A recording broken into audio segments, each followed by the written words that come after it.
তিরস্কার করেছেন মুখ্যমন্ত্রী ফিরহাদ হাকিমের বিভিন্ন বক্তব্য উস্কানিমূলক।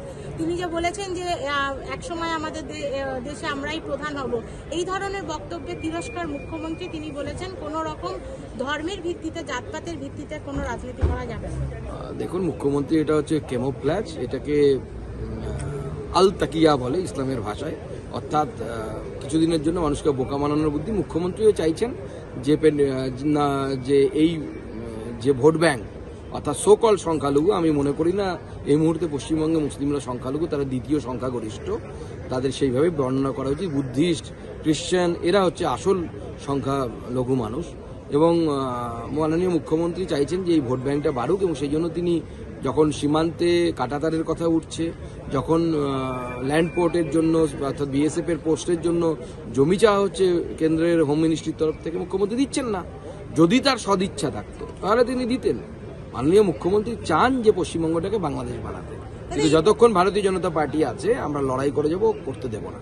আজকে আপনি একটা রিপ্লাই দিলেন এখানে ফেক ইউনিভার্সিটি নিয়ে, এটা কি বিষয় এবং বাংলার কোন ইউনিভার্সিটি আছে? দেখুন, গোটা দেশে প্রায় 21খানা এরকম ইনস্টিটিউট আছে যারা ফেক ইউনিভার্সিটির লিস্টে, ইউজিসির লিস্টে আছে।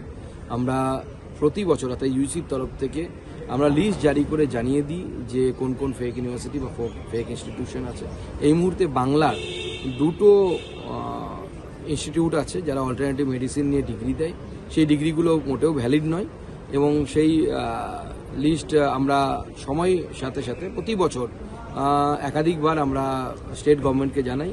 গত 10ই অক্টোবর আমরা স্টেট গভর্নমেন্টের চিফ সেক্রেটারিকে আমরা জানিয়েছি ইউজিসির তরফ থেকে এবং আমাদের এডুকেশন শিক্ষা দপ্তরের তরফ থেকে। এবার স্টেট গভর্নমেন্টের দায়িত্ব হচ্ছে তার বিরুদ্ধে ব্যবস্থা নেওয়া, কারণ ল অ্যান্ড অর্ডার স্টেটের আওতার মধ্যে পড়ে। ওরা বলছে যে ইয়ে থেকে মুখ ঘোরানোর জন্য এই বিলটাকে নিয়ে আসতে কেন্দ্রীয় সরকার। দেখুন, আমাদের বিরোধীরা দেশের ভালো হোক এরকম কিছু চায় না।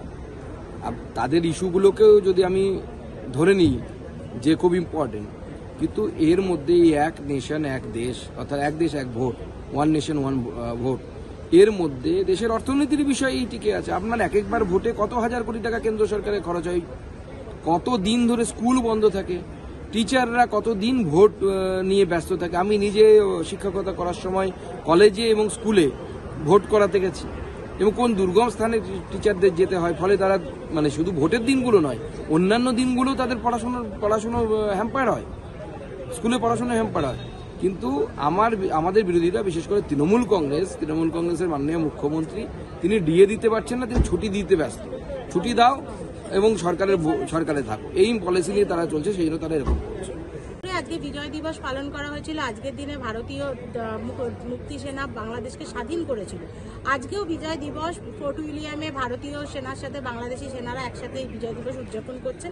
এই মুহূর্তে শেখ হাসিনার একটা বক্তব্য সামনে এসেছে, তিনি আজকের দিনটাকে কেন্দ্র করে দাঁত ভাঙা জবাব দিতে বলেছেন। তাহলে কি পরিস্থিতি আরো উত্তপ্ত হবে বলে আপনি মনে করছেন? দেখুন, 16 ডিসেম্বর একটি ঐতিহাসিক সত্য, এর থেকে তো মুখ ফেরানো যায় না।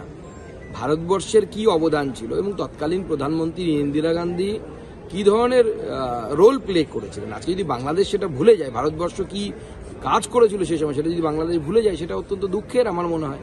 কারণ ইতিহাসকে আপনি কতদিন অস্বীকার করে থাকতে পারবেন? এই কান্ট্রি উইদাউট নেশন যদি হয়ে যায়, তাহলে বাংলাদেশের অবস্থা পাকিস্তানের মতো হবে। পাকিস্তানের আজকে যা অবস্থা হচ্ছে, দ্য কান্ট্রি উইদাউট নেশন। দাদা, নবজার সংগ্রামী যৌথ মঞ্চ এতদিন ধরে ডিএ নিয়ে দাবি করছে, তারা আন্দোলন করছে, মমতা বন্দ্যোপাধ্যায়ের প্রশাসন কান দিচ্ছে না।